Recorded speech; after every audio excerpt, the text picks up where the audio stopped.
From Cliff Lee rejoining the Phillies to the Cardinals finishing off a magical World Series run, 2011 was a baseball season that will not soon be forgotten. Here's some of the best moments from this past season. H2O is no longer. Cliff Lee is headed off to Philadelphia, back to Philadelphia. And AC, I don't know about you, but last night was the greatest night of my life. I did not sleep at all. I'm not going to lie, pretty damn excited right now. 4 of the best pitchers in the league for our team. I'm excited. First place, I got the St. Louis Cardinals. I know they had a bad year last year, and everyone loves to pick against them. But the bottom line, I mean, the pitching is stacked. They got Matt Holliday in left field, who people love to bag on, but I still think he's a pretty solid player.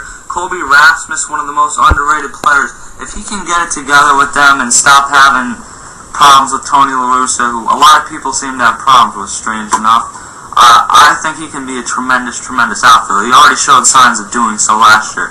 Lance Berkman in right field, that's a strange thing to me. I mean, yeah, Lance Berkman, if he can hit, it's worth it. But I think we saw signs last year that he may not be able to hit anymore. And if he can't hit anymore, and he's not out in right field for his glove, I'm not quite sure about this move. Maybe they're thinking, well, if we trade Pujols, we got an insurance guy here. I don't think that's what they want to do, but it's possible. I picked a few sleepers too. AL MVP sleeper, I got Curtis Granderson. I think if the Yankees are going to win, they're going to have to hit a lot. And I think Granderson for a long time has been one of the more underrated players in the game. He's got a lot of potential, and I think he can do it. We're Tim and AC from the Cash County AC Sports Report, and we are thrilled to have Daniel Nava, Red Sox outfielder, on with us. Daniel, what's going on, man? Hey guys, doing well. How you guys doing? Are the Red Sox, in your opinion, the team to beat this year? Oh, they've definitely we've done a good job of getting, as you all know, a lot of guys to help bolster an already pretty strong roster with Bonzo and Casey and Carmen in the bullpen. Gosh, it's a good lineup, and I mean, you guys know what I'm saying, there's a lot of other good teams out there, and it's really interesting to see how things play out. I mean, as you know, what happened last year, hopefully you can stay away from injuries and stay healthy. I think it should be really exciting to see what the lineup produces, both not only on the offensive side, but also like the pitching and the defensive side as well. It should be really exciting. Yeah, for me, we get called homers on here occasionally. I think a lot of you guys that watch us know that we don't pick against certain teams and certain ways, things how that goes. In that NFL playoffs, AC picked Eagles, who lost by like 3 points, and he was a homer for making that pick. I picked against the Eagles, they lost, so I guess I got the pass on that one. And an unrelated story, Steelers fan KJ picks the Eagles and he gets called a homer, but that's a different story. And I wanted to pick against the Phillies here just to prove that, I'm not a homer, so did AC. But we can't pick against them in the NL, at least. Not in the NL. There's no team in the NL that looks even remotely like they could defeat the Phillies in a 7-game series. Now, in both situations, yeah. I thought the White Sox could maybe make a run in the AL, Brewers could make a run in the NL. The White Sox have lost Peavy. I mean, not for long, but it could end up being worse. The Brewers have lost Greinke and Markham already for at least a short time, and I'm just not putting my chips there. World Series, you have who is the winner? I got the Red Sox. I mean, I agree. It's just we're not the lineup is too stacked. The lineup is stacked. There's too many questions with the Phillies this season. There really are. Hello, how are you doing? It's just standing over. Oh, AJ, how are you? I'm good. How are you doing tonight? I'm doing good. Thank you for calling in. In case you guys didn't hear it, Danny Pablo from CBSSports.com, head senior writer, baseball. Really excited to have you here. Thank you for calling in. Good to be with you tonight. Alright, I think we should start with the topic that everyone's talking about right now. How much do you think Albert Pujols' injury is going to affect the St. Louis Cardinals? Oh, it affects them greatly because Albert Pujols, when he's right, is the best player in baseball, best offensive force. And now they don't have him for quite a while. Not only don't they have him for quite a while, but we don't even know with an injury near the wrist, we don't even know once he comes back how strong his wrist is going to be and how much of a power threat he'll be. And if you don't know, now you can know. And Biggie Smalls would be proud of me. Robinson, don't you know, Cano, comes up with the Home Run Derby title. I'm Sam from the Cash Car and AC Sports Report. We got Justin from Sports News Insider along with us today. Great Home Run Derby, Justin. What did you think? This Home Run Derby was really great, actually. We both thought that this was going to be a boring Home Run Derby. It actually didn't. Babe Ruth's probably going to be resurrected in the next 5 minutes.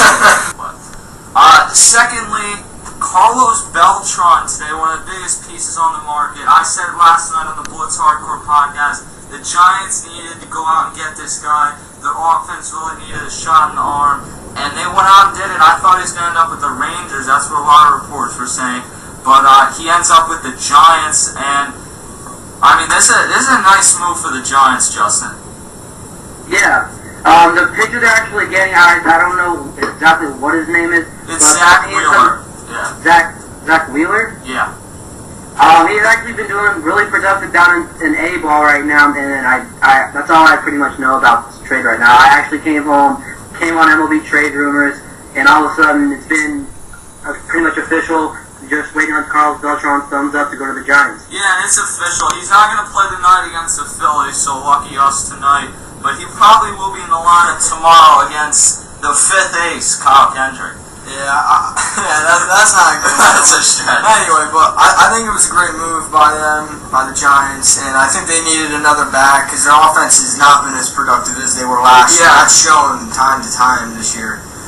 Your town, your team, your Philadelphia Phillies go out and get the job done. Once again, Ruben Amaro makes a huge splash, trading 4 prospects, including Jonathan Singleton and Jared Kozar, who are probably going to be really good someday, but the Phillies' time is now, and going to get one of the best right-handed hitting outfielders in the game, Hunter Pence. AC, what are your thoughts?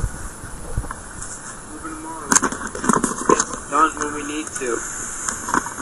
Trade deadline, off season, he's making trades and deals left and right, man. He's doing what he's doing a great job. And the fact that we didn't have to give up Dominic Brown or Vance Worley for this just blows my mind personally. We also have Sam LeCure, pitcher of the Cincinnati Reds, relief pitcher for them, joining us. Sam, what's going on, man? Not a whole lot, brother. Just sit on the porch trying to figure out what we need to take this team to the next level. Who do you think will win the World Series? Boston, if they're healthy, has a chance. I'd say they'd probably be my pick from the American League. The National League, I would have to guess between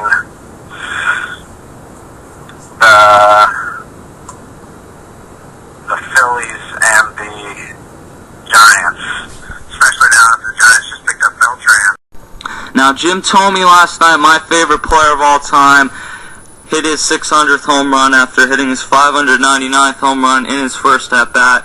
He is the first player of all time to ever do that, and the 8th player to join the 600 club. Now, I consider him the 5th player to join the 600 club, presuming he did it clean, which you don't know. I mean, the era he played in, he played with some guys who didn't do it clean, so you don't know. But, I mean, he is just...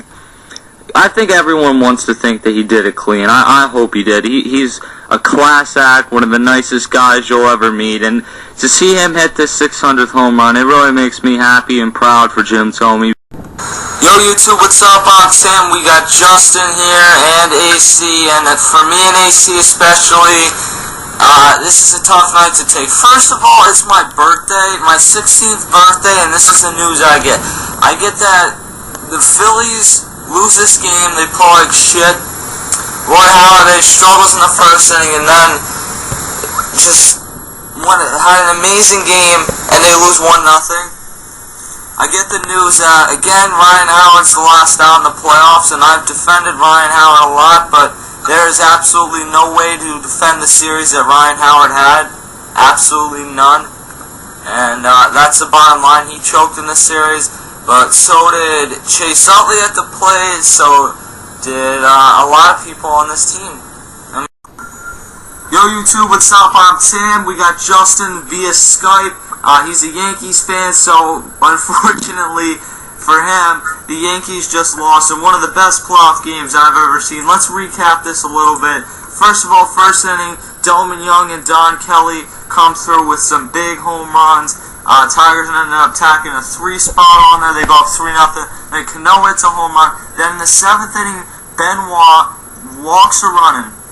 And the Yankees come up and they leave the bases loaded. 2 guys came up and left the bases loaded. So they don't really have anyone else to blame from them but themselves. The 8th inning, me and Justin were sitting here chatting this game live. Justin and me both thought that Derek Jeter hit that ball out. I thought this is going to be another moment that seals Derek Jeter's career. And it turns out it was a moment that just missed being another legendary Derek Jeter moment. And it was just an incredible game. And is there anyone, Justin, as a Yankees fan, you would have rather not had up than Alex Rodriguez? Nah, on their bench they had, I don't know what his name is. He plays outfield. I think his name's like Greg Golson. I just don't know his name. Greg Golson, yeah. They had Andrew Jones, too, even. Andrew Jones as well. They should have put him in. A-Rod has just had a crappy series along with Teixeira. Nick Swisher didn't even step up. I was expecting a lot out of those guys. Game 3 of the World Series just wrapped up. We know how the first 2 games have gone. Game 1 was a pitching game. The Cardinals, behind Chris Carpenter, come out on top. Game 2, behind a pretty solid start from Colby Lewis and the bullpen holding it down with some timely hitting, the Rangers come back and win. Game 3 shifts back to St. Louis, to Rangers ballpark in Arlington, where everyone believed that the hitting was going to come alive. Well, it did, and it is now a 2-1 Cardinals lead in the series. Cardinals win 16-7, and to most people, including myself, if you said that at the beginning of this game, one team was going to win 16-7, I would say, wow, is that even worth me watching? But then you go inside the box score, and you see what actually happened. Albert Pujols, one of the best hitters. We can stop saying of my generation, of this decade, of all time. Tonight, he went out and had probably the best game in the history of the World Series.